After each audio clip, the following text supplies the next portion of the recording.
Hello అండి, నేను చిక్కుడుకాయ ఫ్రై చేస్తున్నాను. చిక్కుడుకాయలు కడుక్కున్నామండి. నేను రాత్రే గిల్లి పెట్టేసుకున్నానండి. పొద్దున పూట మా పిల్లల క్యారేజీకి టైం సరిపోదని చిక్కుడుకాయ ఫ్రైలోకి 2 ఉల్లిపాయలండి కోసుకుంటున్నాను. పొద్దున్నే హడావుడి. ఉల్లిపాయలు సన్నగా కోసుకున్నామండి.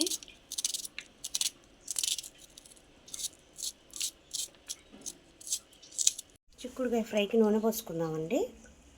ఒక 3 స్పూన్లు నూనె పోసుకుంటే సరిపోయింది. కొన్ని తాలింపులండి. తాలింపులు వేగినాయి కదండి, ఉల్లిపాయలు వేసుకున్నాం. ఉల్లిపాయలు కొంచెం ఫ్రై అయ్యాక ఉల్లిపాయలు బాగా వేగాక చిక్కుడుకాయలు వేసుకున్నామండి. ఇప్పుడు కొంచెం పసుపు వేసుకున్నాం. కొంచెం పసుపు. ఫుల్ వీడియోస్ చూడండి. ఉల్లిపాయలు ఇలా వేగుతున్నాయి కదండి, ఇంకొంచెంసేపు వేగాక చిక్కుడుకాయలు వేసుకున్నామండి.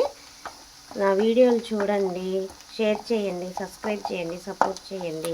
ఫుల్ వీడియోస్ పెడతాను, షార్ట్ వీడియోస్ పెడతాను. లైక్ చేయండి.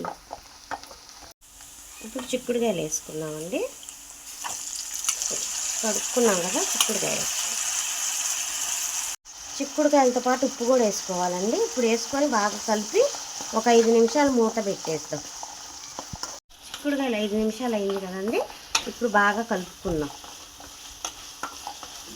ఇంకొక 5 నిమిషాలు మూత పెట్టి వదిలేద్దాం.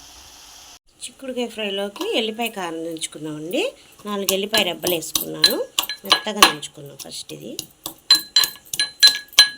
1 స్పూన్ కారం వేసుకున్నామండి. అప్పటికప్పుడు ఎల్లిపాయ కారం దంచేసుకుంటే కూర చాలా టేస్ట్గా వస్తుందండి.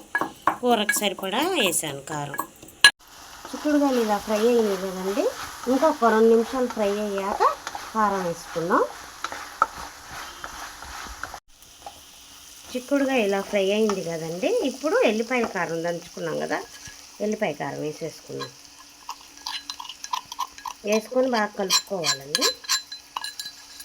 సిమ్లో పెట్టుకొని కలుపుకోవాలి, లేదా కారం మాడిపోతుందండి.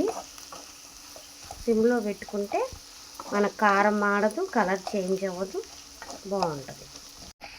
ఇలా బాగా ఒక 5 నిమిషాల పాటు కలుపుకోవాలండి. సిమ్లో పెట్టుకొని కలుపుకోవాలి. 5 నిమిషాలు అయ్యిందండి, స్టవ్ ఆపేసుకున్నాం. మా చిక్కుడుకాయ ఫ్రై రెడీ అండి. నచ్చితే లైక్ చేయండి, షేర్ చేయండి, సబ్స్క్రైబ్ చేయండి, సపోర్ట్ చేయండి.